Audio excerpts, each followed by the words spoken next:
네, 사랑하는 성도님들, 우리가 어제까지 묵상한 스가랴 7장에서는 경고와 책망의 말씀이 주를 이루었어요. 그리고 오늘 우리가 묵상하는 8장에 들어와서는 분위기가 좀 바뀝니다. 하나님께서 진노와 그리고 심판의 메시지를 7장에서 끝내시고 이제는 회복과 축복의 약속을 선포하십니다. 그래서 8장 1절 도입부를 보면은요, 만군의 여호와의 말씀이 임하여 이르시되 라고 말합니다. 자, 약속이 인간의 어떤 생각이나 상황에서 나온 것이 아니라 전능하신 하나님의 확정된 말씀이다 라는 것을 1절에 간단하지만 앞에 언급하고 그리고 8장이 시작이 되는 것입니다. 자, 당시 유대 백성들은 성전을 다시 재건하는 것, 그 일에 열중하고 있었습니다.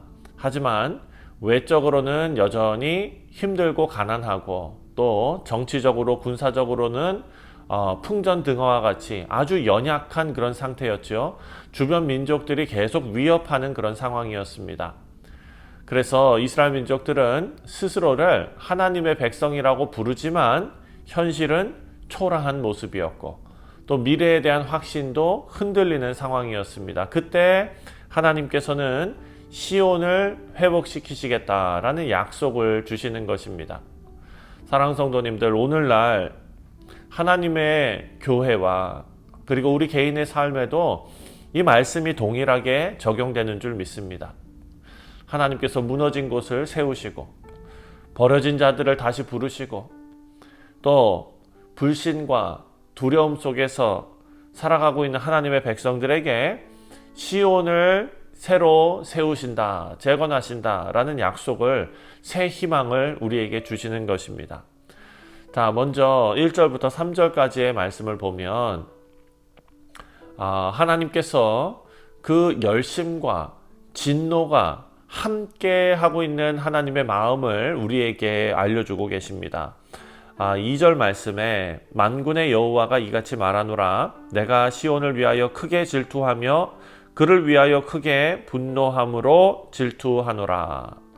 자, 여기서 질투라는 단어는요, 시기심을 말하는 것이 아닙니다. 이것은 언약적인 사랑에서 나오는 열정, 헌신, 이런 것을 뜻하는 단어입니다. 신실한 남편이 있다고 한번 생각해 보십시오. 그런데 그 신실한 남편이 아내를 위해서 다른 모든 그것들을 다 배제하고 아내만을 보호하는 그런 아주 담대한 마음, 강직한 마음, 이런 것이죠. 하나님은 자신의 백성이 다른 신들을 따르고 그리고 불의에 물드는 것, 이런 것들을 그냥 보실 수 없으십니다. 그래서 의로운 분노를 가지시는 것입니다. 하지만 그 진노는 멸망으로 이들을 이끌어가는 것이 아니라 거룩과 회복을 위한 하나님의 열심으로 이어지고 있습니다. 3절 말씀입니다. 3절에 보니까 내가 시온에 돌아와 예루살렘 가운데 거하리니. 자, 함께 거하겠다. 임마누엘의 약속이죠. 하나님께서 돌아오신다라는 것은 하나님의 임재와 그리고 하나님의 통치가 회복된다라는 것을 의미합니다. 죄로 인해서 하나님의 임재와 하나님의 통치가 상실되지 않았습니까? 그래서 포로로 끌려갔던 것입니다. 하지만 하나님께서 이들을 회복시키시고 하나님의 임재와 하나님의 통치가 이제 다시 완전하게 회복됨을 의미하는 것입니다. 그래서 예루살렘은 하나님의 진리의 성읍이고, 오늘 여기 보니까 3절에 예루살렘 가운데 거하리니 예루살렘은 진리의 성읍이라 일컫겠고 만군의 여호와의 산은 성산이라 일컫게 되리라.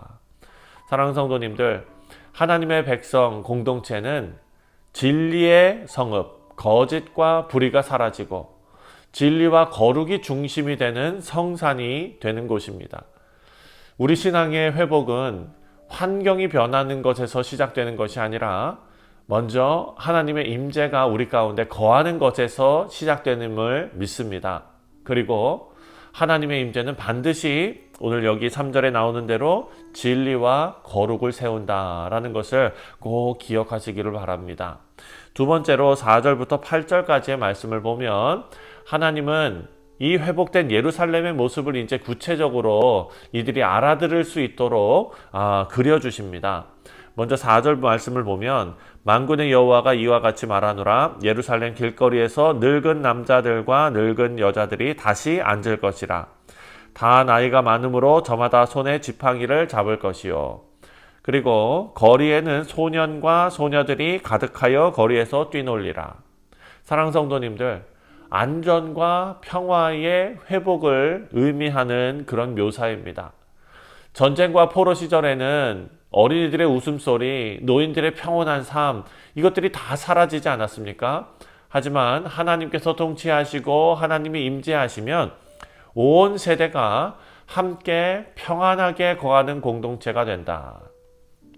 6절에 이어서 이렇게 말합니다. 만군의 여호와가 이와 같이 말하노라 이 일이 그날에 남은 백성의 눈에는 기이하려니와 내 눈에야 어찌 기이하겠느냐 만군의 여호와의 말이니라. 여기서 기이하다라는 단어의 뜻은 인간의 능력 밖에 있는 불가능한 것을 가르치는 것입니다. 그러니까 하나님께서는 불가능이 없는 하나님이시다라는 것이죠.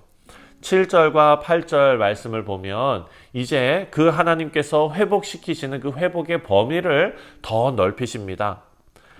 동쪽으로, 서쪽, 그리고 사방에서 흩어진 백성들을 모아서 하나님의 의를 기반으로 한 언약의 공동체를 세우시겠다. 사랑하는 성도님들, 이것은 단지 하나님의 백성들을 불러 모으시겠다라는 의미라기보다는 더 나아가서 하나님과의 관계를 회복시키시겠다라는 것입니다.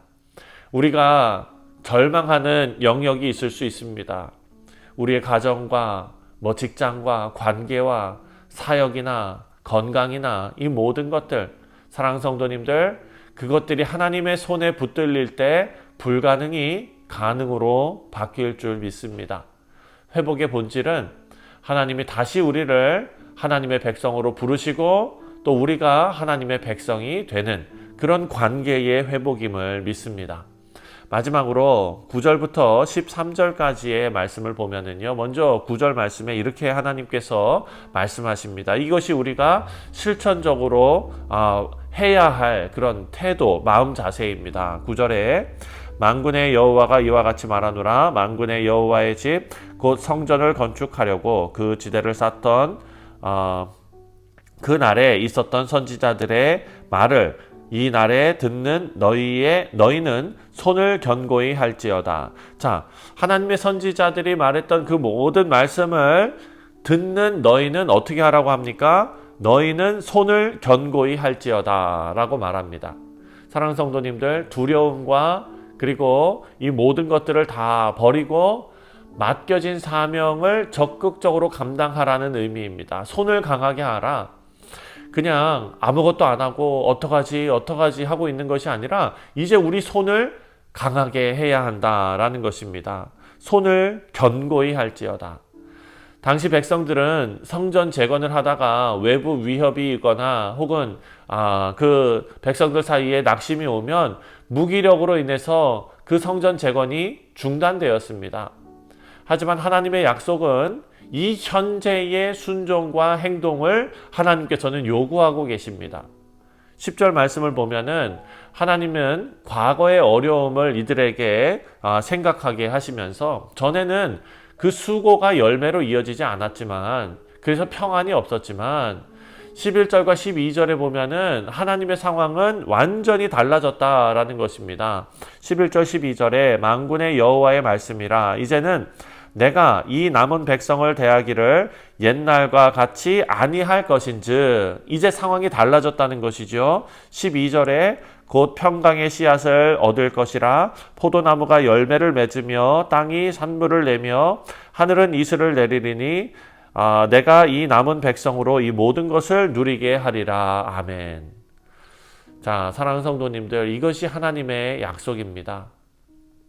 그리고 13절에 하나님께서는 유다 족속에게 이렇게 말합니다. 유다 족속과 이스라엘 족속아, 너희가 이방인 가운데서 저주가 되었으나 이제는 내가 너희를 구원하여 너희에게 복이 되게 하리니 두려워하지 말지니라. 손을 견고히 할지니라. 과거에는 많은 열방들 가운데 저주의 대상이 되었고 조롱의 대상이 되었지만 이제는 복의 통로가 될 것이다. 복의 통로, 창세기 12장에 나오는 하나님께서 아브라함에게 약속하신 말씀 아닙니까? 사랑하는 성도님들, 하나님의 약속을 붙든 사람들은 현실의 어려움 속에서 우리가 어떻게 해야 되느냐? 손을 담대하게 해야 합니다. 손을 견고히 해야 합니다. 맡은 일을 계속하는 것입니다. 교회 신앙생활도 마찬가지입니다. 내 마음이 흔들리고 내 환경이 어렵고, 사랑하는 성도님들, 이것은 오늘 하나님의 말씀으로 다 해결이 되는 것입니다. 하나님의 궁극적인 약속이 우리에게 주어졌고 우리가 해야 할 것은 지금 맡은 일에 집중하는 것입니다. 회복은 약속을 들은 그 순간이 아니라 그 약속에 믿음으로 반응하며 순종할 때 현실이 되는 줄 믿습니다. 오늘 우리가 세 가지를 생각했습니다. 첫 번째로는 하나님의 회복은 하나님의 임재에서부터 시작된다라는 것입니다. 환경이 아니라 하나님께서 다시 우리에게 거하실 때 진정한 회복이 일어난다. 두 번째는 사랑하는 성도님들, 불가능은 없습니다. 인간의 눈에 신기해 보이는 것들, 불가능해 보이는 것들, 우리의 관계의 문제, 가정의 문제, 직장의 문제, 우리가 가지고 있는 현실적인 건강의 문제, 이 모든 문제들 하나님께는 가능한 일이다 라는 것입니다. 마지막 세 번째로는 그 하나님의 약속이 우리에게 행동을 촉구하고 있다라는 것입니다. 하나님의 약속은 우리를 그냥 평안하게 안주하게 하는 것이 아니라 더 담대하게 순종하게 만든다. 말씀을 맺습니다. 사랑하는 성도님들, 오늘 본문 말씀은 절망 속에 있는 주의 백성들에게, 하나님의 백성들에게 확실한 소망을 주고 있습니다.